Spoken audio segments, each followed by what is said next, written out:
students, welcome back to another amazing session of social only on Classroom TV. So students, in today's class, we would be dealing with an interesting topic, that is handicrafts and handlooms. Handicrafts and handlooms. So what do you know about these handicrafts and handlooms? In this class, we would be studying in detail about these handicrafts and handlooms. What do you find common in these two words?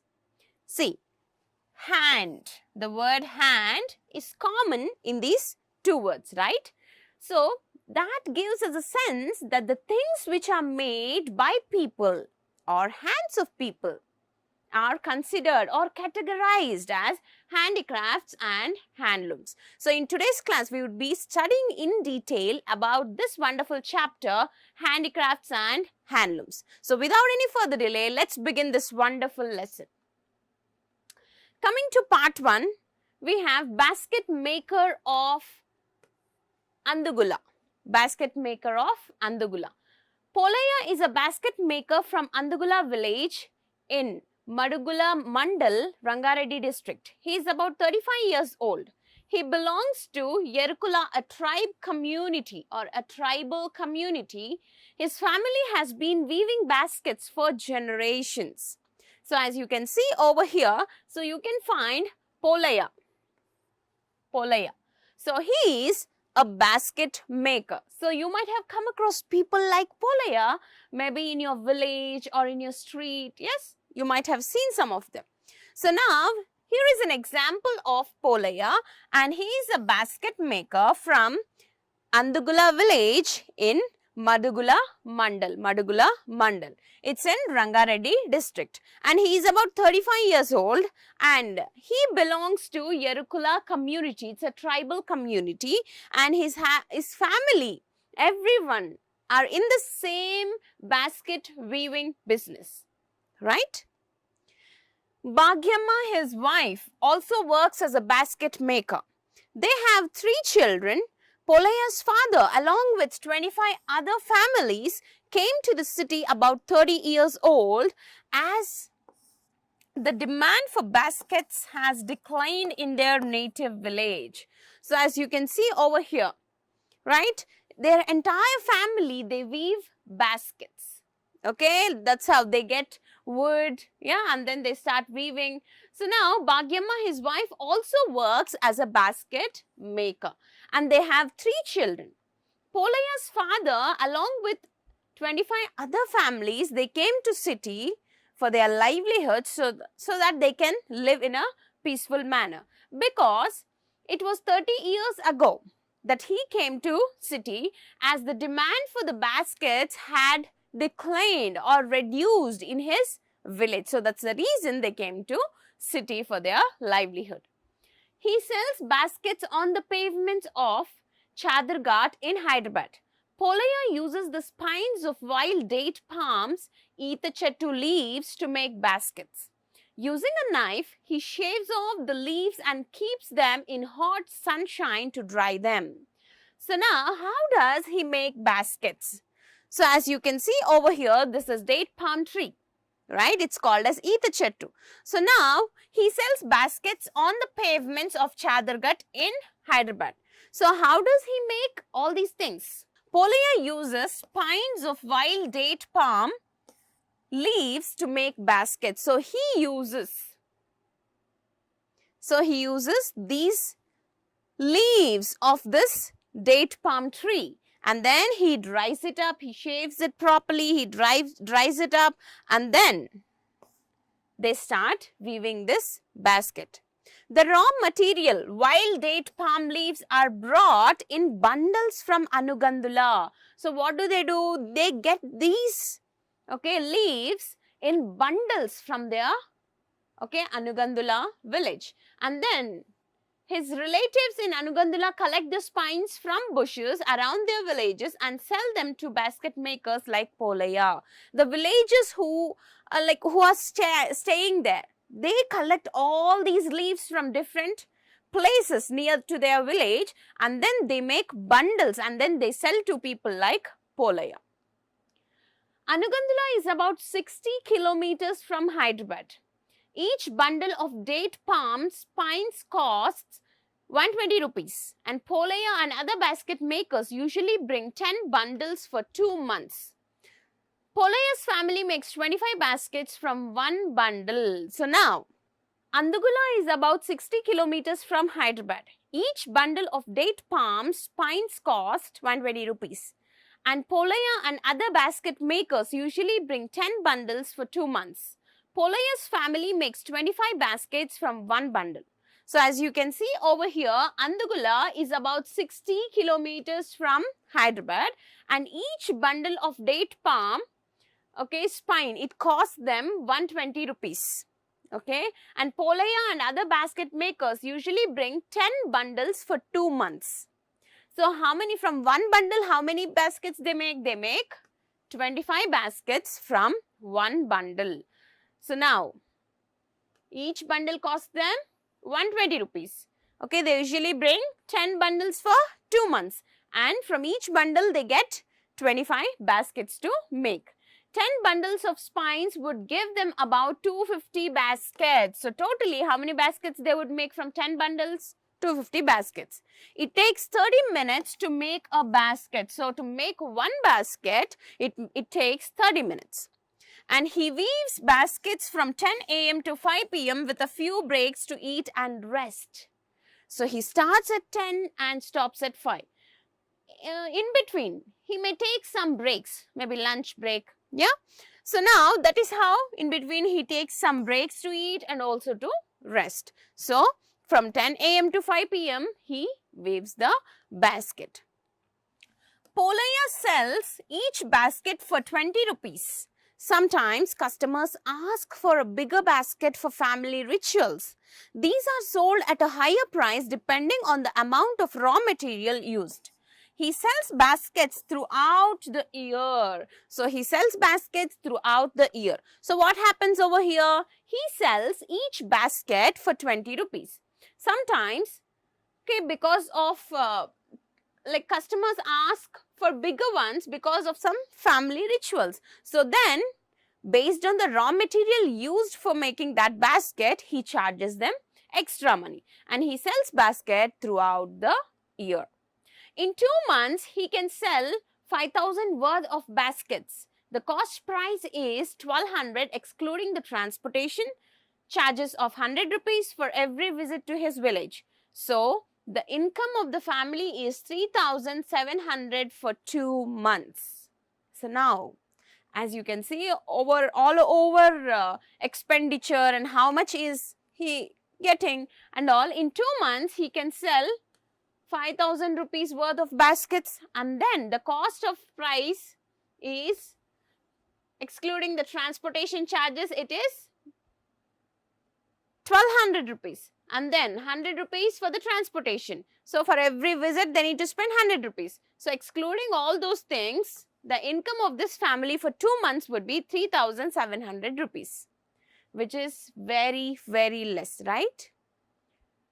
And he does not earn sufficient money to meet his family's expenditure. To supplement his income, Polaya buys and sells bamboo products like trays and stands.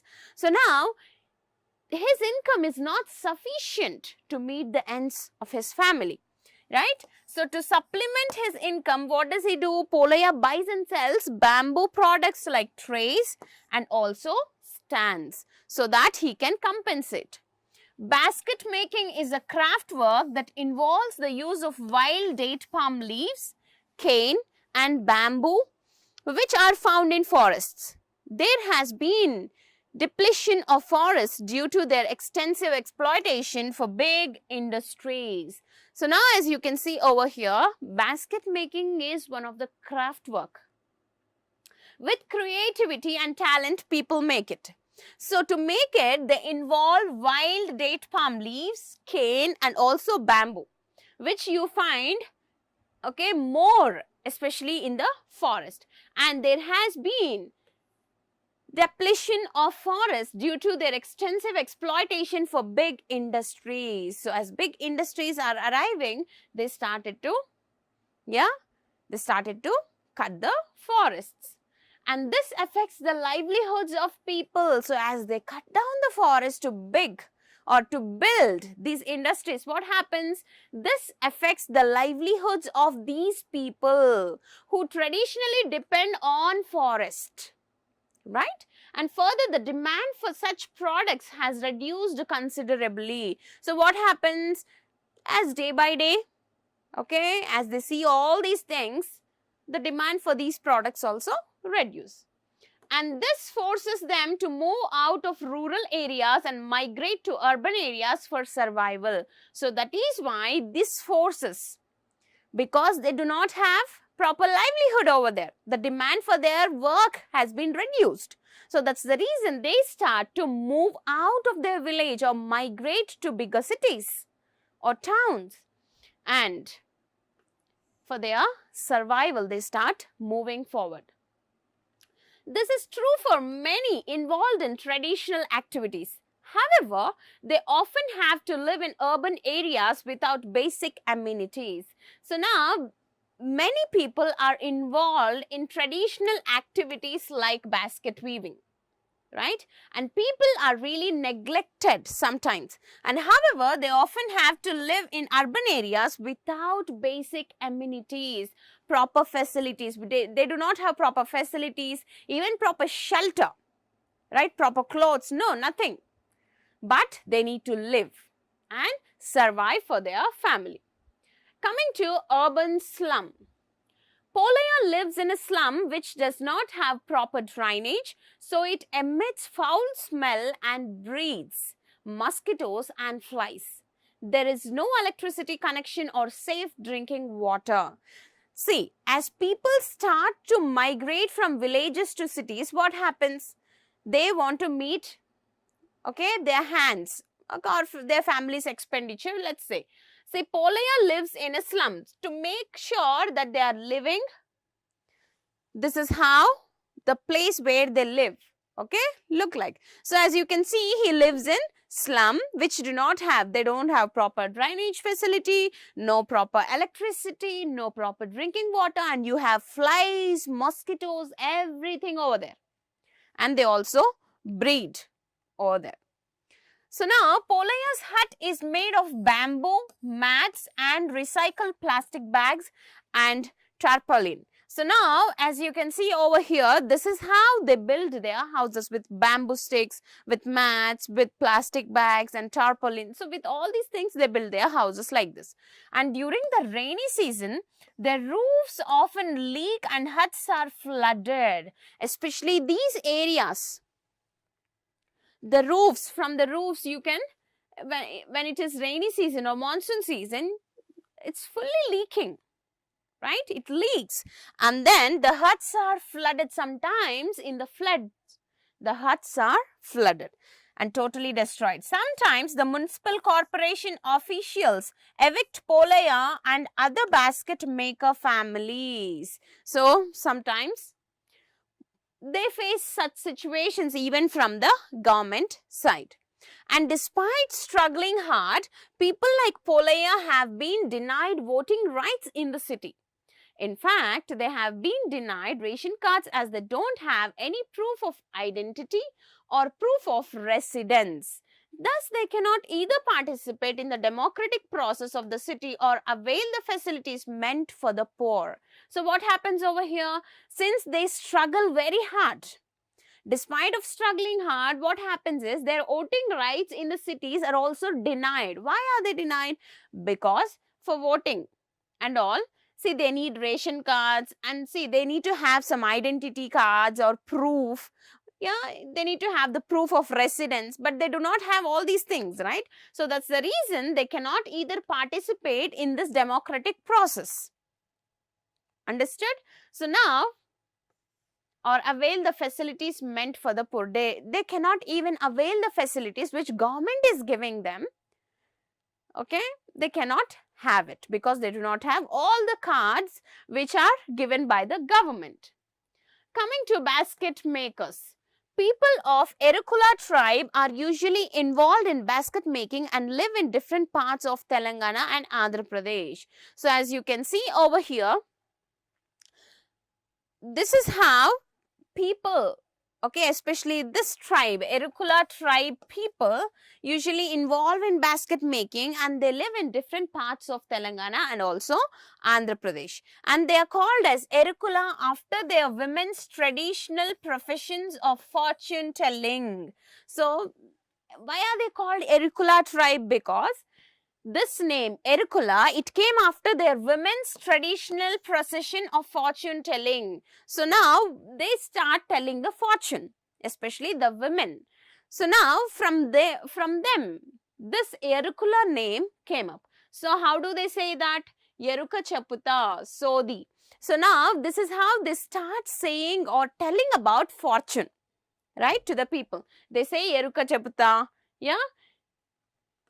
And people of this tribe speak Erukula Bhasha. So what's their language? The people of this community or this tribe, they speak Erukula language or Erukula Bhasha. Words from Telugu, Tamil and Kannada languages are used in this language. So as you can see, especially in Erukula language or Bhasha, so we can find Telugu, Tamil and Kannada languages words are mixed up, are used, especially in this Erukula Bhasha.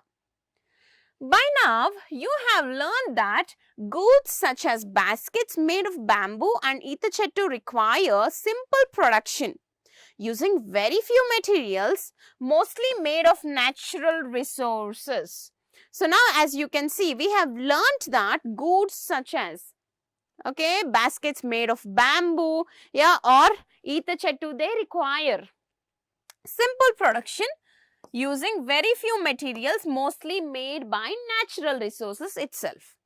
And there are many other goods that require raw material to be processed in a more complex way with complex tools. Cloth materials made of cotton and silk are examples of such goods. So we have seen very simple way of making basket. Now there are some other things, okay, which require raw materials, okay, in large amount to be processed in more complex way with complex tools. As an example, we can use cloth materials. So children, you wear clothes, right? Every day you put some or the other cloth, right? You have, like when it is festival season, you ask your parents to buy, okay, mom, I need a new dress. You'll keep on asking your mom or your dad. Right, children? So as you can see over here, the best example we can use is silk and cotton. So these two cloths using complex tools in complex method. These are the tools which are being produced. Cloth can be manufactured today either in hand operated looms or by power looms or in large mills. We will study here how it is produced by handloom weavers. So as you can see over here, this cloth can be manufactured even today, right? Either by hand operated machines like this, as you can see, she is operating it by her hand operating machines, or power looms. See, these are power looms where you can find from the electricity, okay, or from the machines you can see, okay, clothes are manufactured. And in this class or in this chapter, we will see in detail how is the production of these handloom weavers. And then coming to part 2, handloom weavers in Pochampalli. Pochampalli is a small town. The weavers here produce unique saris called Ikat saris, which are world famous. So as you can see over here, okay, these saris are Pochampalli saris, or you can say Ikat saris. See, Pochampalli is a small town, right, children? The weavers over here, they produce unique saris, different or special saris like Ikat. They are called as Ikat saris. Nowadays, Ikat saris have high demand. And these Ikat saris are really world famous. As you can see, they look like this. Yeah, you can find some designs or some different colors. Yeah, you can find their own pattern, right, children? So that is how they are seen.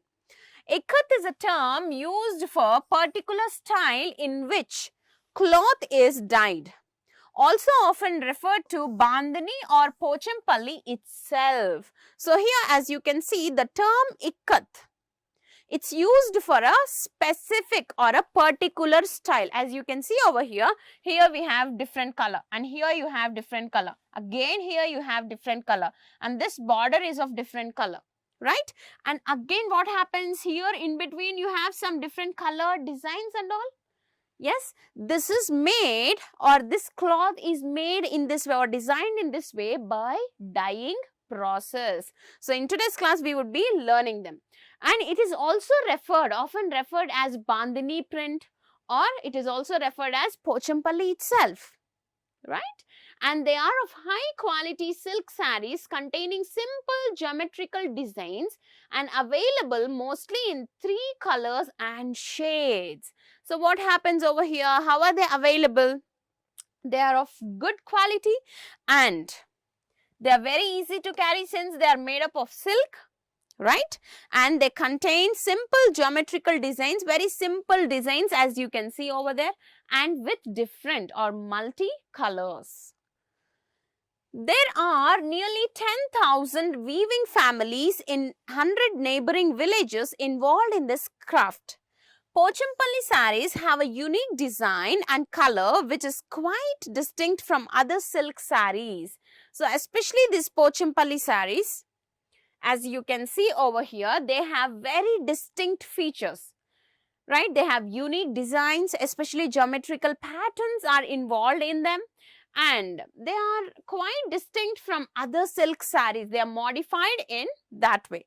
And as you can see, there are nearly 10,000 weaving families in 100 neighboring villages, right? Which are involved especially in this particular craft.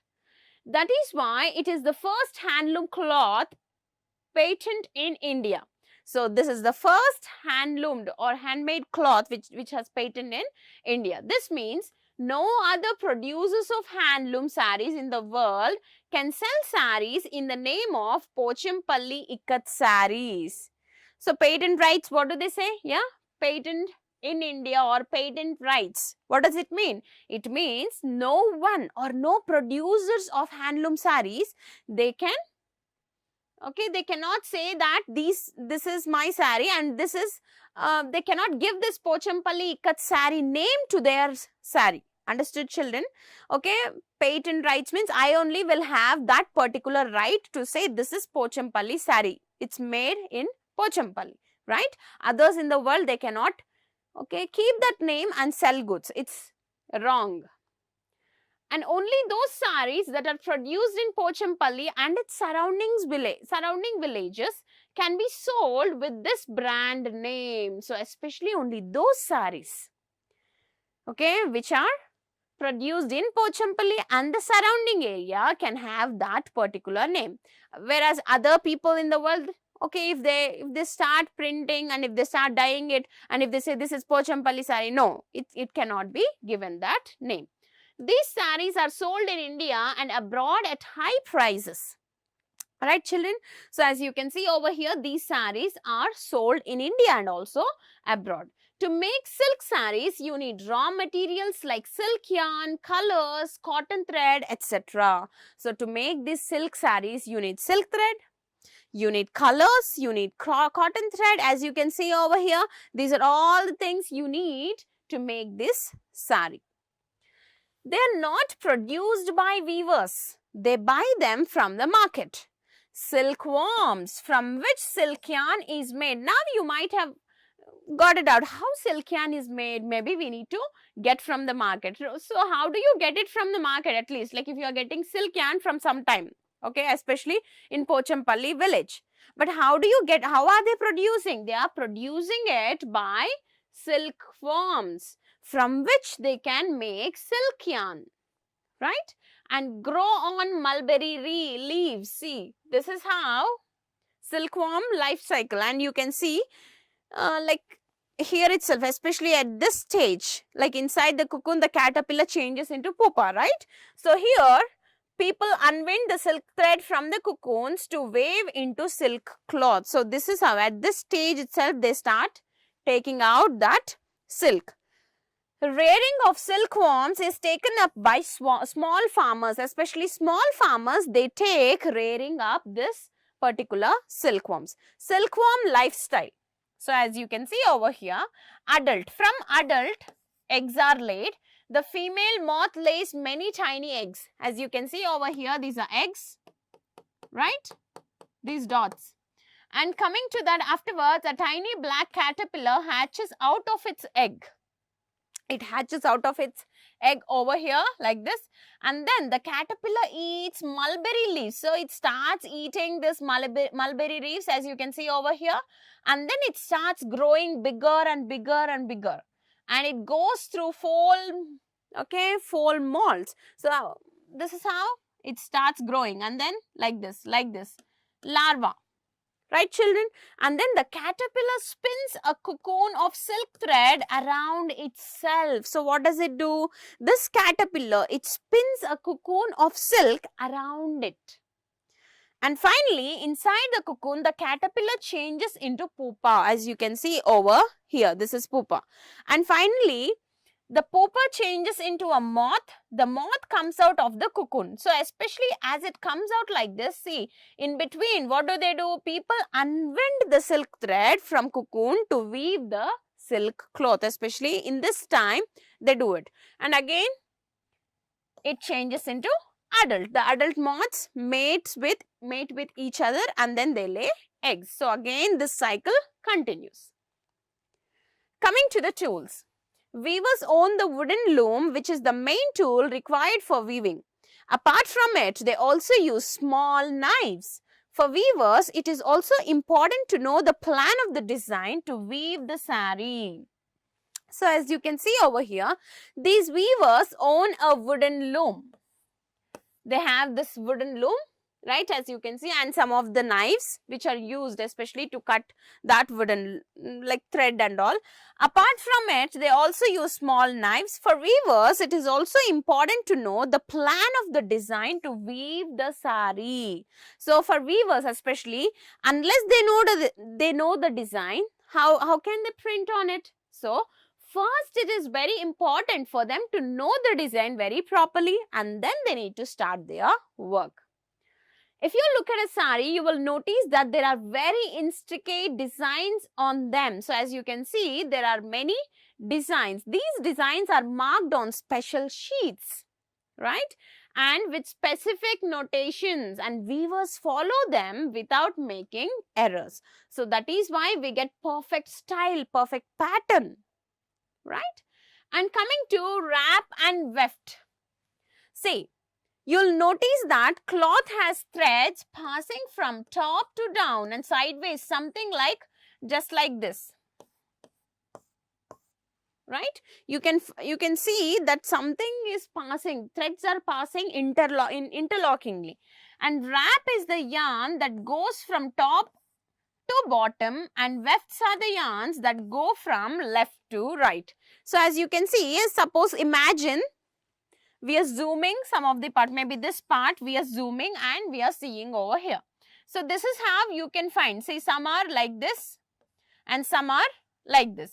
So this line, these lines which are going in this way are called as weft, and the straight lines are called as wrap, right children? So you can find it, okay, one is going on the other, right? That is called as wrap and weft. With years of practice, they even develop new designs. After the other, only when the coloring is completed, the thread can be used for weaving. So as you can see, they have years of practice in doing this. And they even develop new designs, okay, to give a good look or a different look to people. And only when the coloring is completed, the thread can be used for weaving. Only when the coloring is done, then only they can use the thread for weaving, so that they can get this beautiful pattern. Dyeing yarn. Dyeing. So what is this dyeing? Okay, for dyeing, the silk yarn is taken off, but when it becomes dry, it is stretched, partly opened and tied again for dyeing. This process is repeated several times. So for dyeing, what do? The silk yarn is taken from Okay, it's taken off, but when it becomes dry, it is stretched, partly opened and tied again for dyeing. So this is how they start dyeing particular silk yarn. And this process is repeated several times until they have the perfect color. For making saris in different colors and shades, different methods of dyeings are followed. So as you can see over here, different shapes are given to each cloth, right? This is different, this design is different, this design is different. See, each design has its own pattern and they are done or dyed in a different manner. The red and brown shades between white and black colors are printed using alizarin dyes. So they have many names. Now we are going to, okay, see the red and brown shades. As you can see over here, red and brown shades between white and black, right? Colors are printed using alizarin dyes. So using this alizarin dyes, this red and brown shades are actually printed between black and white colored stripes. For this, the yarn is first soaked in a mixture of castor oil. So as you all know, this is castor oil. So what do they do for this too? Especially for this pattern, they soak it in the mixture of castor oil and also alkaline earth. It's alkaline earth. Okay, you can see it over there, right? Alkaline earth.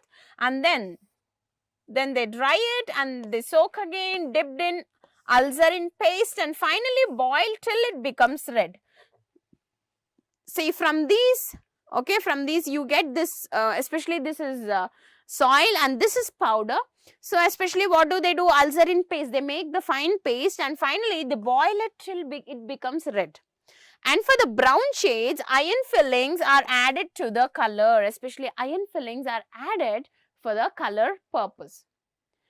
Dissolving iron fillings in vinegar produces black color. As you can see over here, when you dissolve iron fillings in vinegar, it produces black color. So as you can see over here, that's how they use these things and then they start weaving. And now let's see or visit a weaver's house in Pochampally to know more about this ikat cloth materials. Jagataya is a resident of the things he shares. All of his family members, he, his wife, his son and daughter-in-law work as weavers. As you can see over here, all his family members, they work as weavers. When he visited in house, so now they're saying that when we visited his house, we found all members in the family engaged in different tasks. They were engaged in different works. As you can see, these are the different colored yarn and you are getting a perfect pattern over here. Right, children? So that is how they start doing it. While he was winding yarn, his son Murli was engaged in weaving on the Maggam, Pitlum. So now, as he was involved in winding yarn, his son Murli was engaged in weaving Maggam works. Like this is Pitlum set up inside the house. He had this setup inside his house and then his son Murli was involved in that particular work. Other tools such as Chitkasu is a curved frame made from weft ikat with pegs on which the weft threads are grouped and tied for dyeing.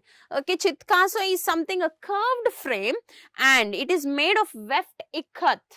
Wrap and weft, we have learned, right? So, weft ikat with pegs on which they weft the threads are grouped and they are tied for dyeing. So, as you can see, other tools such as Chitkasu was also there. And Panni means reed. Achu means head shaft.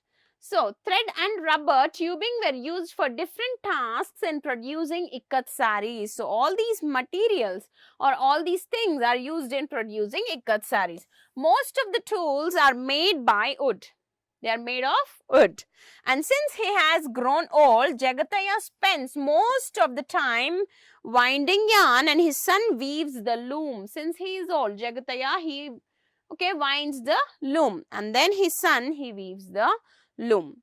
See, Jagataya's wife and daughter-in-law do bobbin winding. So, Jagataya grandchildren are studying in schools. They There is some work like wrapping done collectively by group of weavers on street outside the house. So as you can see over here, bobbin winding. So they do the bobbin winding, his daughter-in-law and his wife, they do the bobbin winding, and also Jagataya's grandchildren are studying, they go to school, and then there are some workers or some neighbors who sit there and then they do their work, okay, in a communal manner. And his son Murali brings all the raw material, dyed silk yarn, zari, and designed from master weaver, and sometimes from cooperative society of which he is a member. So now what happens? His son Murali, he brings raw materials and the tools. See, whatever is necessary, he gets. And sometimes he also gets the contract from the cooperative society of which he is also one of the members. Jagataya gets all the raw material at a time of weave 8 saris. So as you can see, he gets all the raw materials at a time to weave. How many saris? At once they can weave 8 saris. And the whole family has to work for 12 to 15 hours a day for nearly 50 days to weave 8 saris. For weaving 8 saris, they need to work nearly 50 days, right? Especially this 12 to 15 members hours a day. That means 50 days to weave 8 saris. They get about 1200 rupees per sari for their work. How much money do they get? They get only 1200 rupees, okay, per sari. Weaving sari is a hereditary occupation for Jagataya's family. As you can see, this is the hereditary occupation. That means that's the work which was done by their grandfathers, ancestors and all.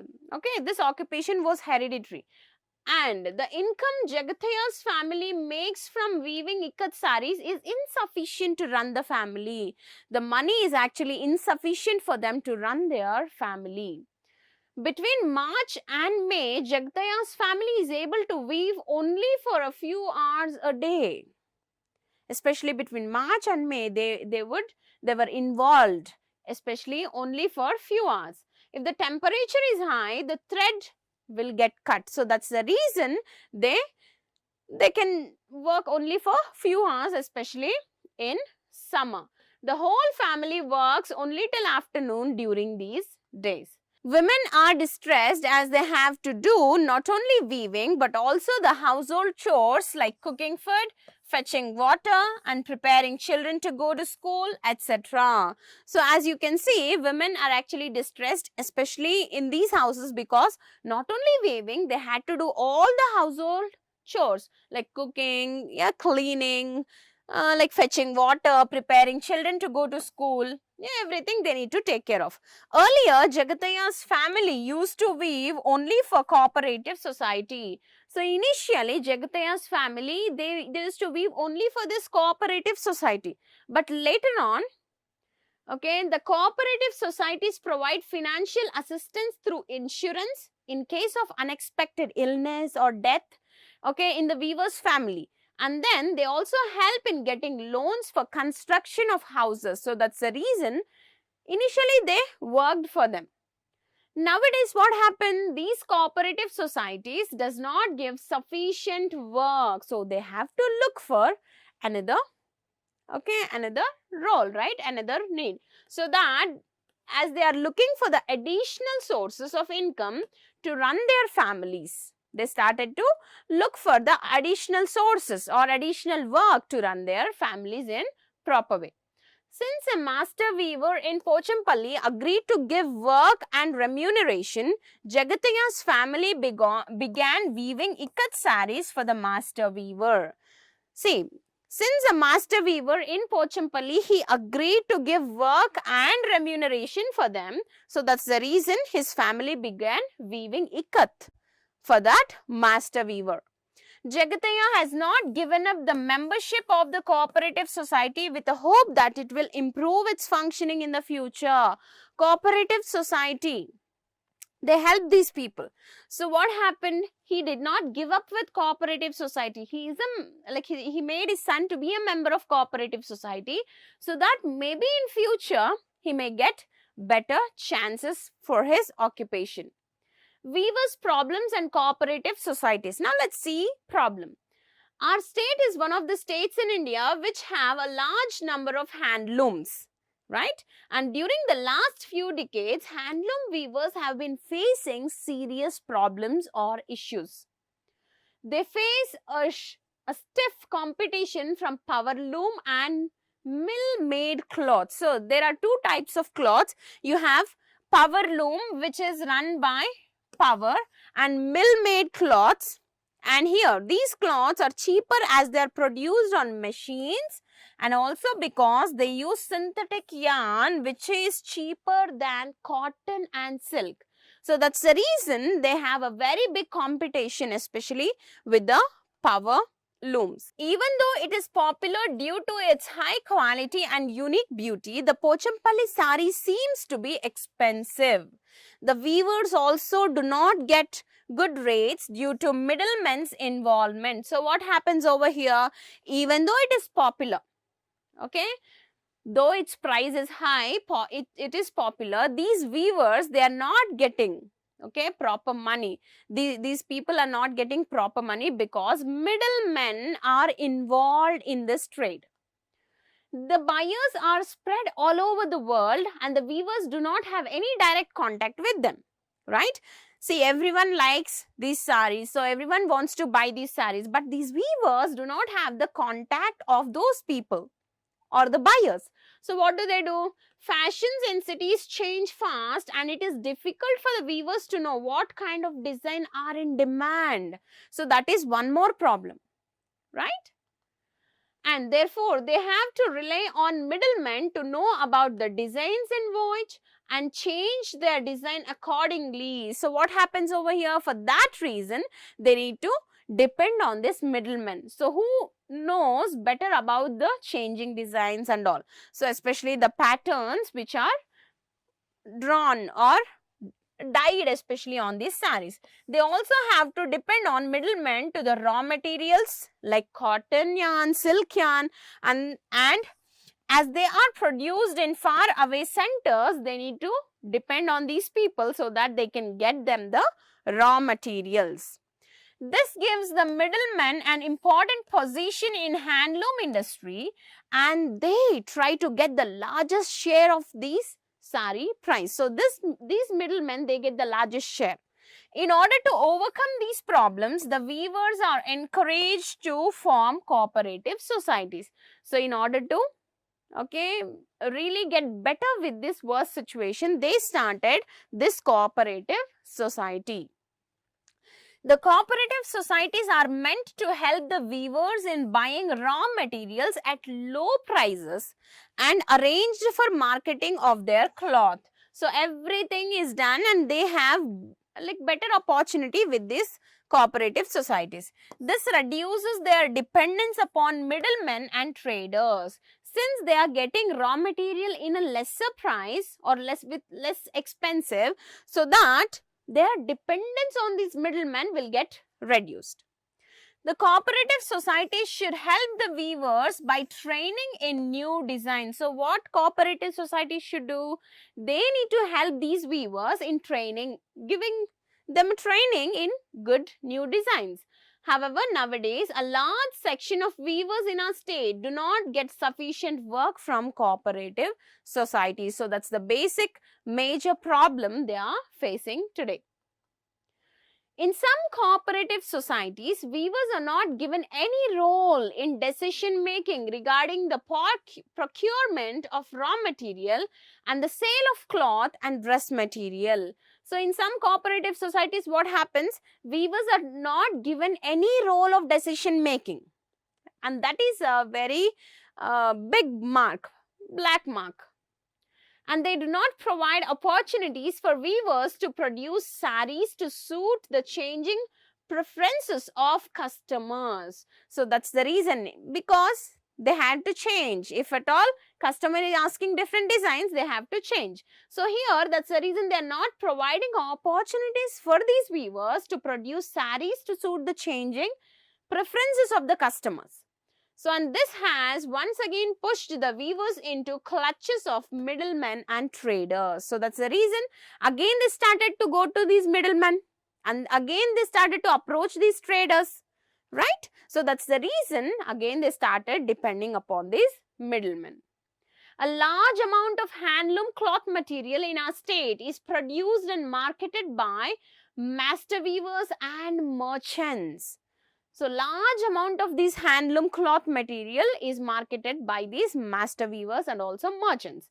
The master weavers and merchants produce all the raw material and supply it to the weavers and collect the woven cloth. They give the raw materials and then what do? They collect the woven cloth which is weaved by these weavers.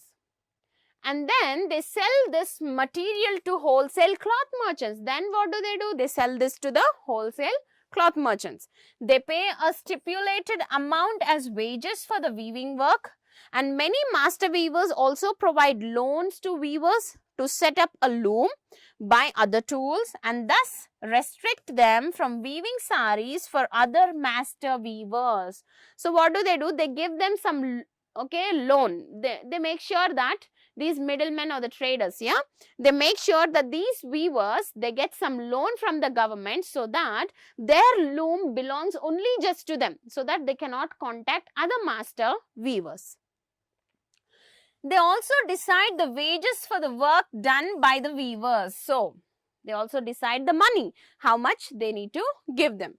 Since they are interested in raising their own incomes, it's natural for them to look for ways to pay less to the weavers. So, what happens here? These people, these middlemen, since they are interested in raising their own income, so that's the reason they are finding out many ways so that they can reduce giving money to others. So, the cooperative society should provide work and also save these distressed weavers' family, from these master weavers. So, from these master weavers. Right, children, I hope you understood about this lesson, handicrafts and also handlooms. So, I hope you understood how many problems they face and how these cooperative societies are helping. And moreover, they need to give them sufficient work and also save these people in a special way. Right, children, read the lesson once again for the better understanding. For the videos of other subjects, you can visit our website www.classroomtv.in. Stay tuned and thank you.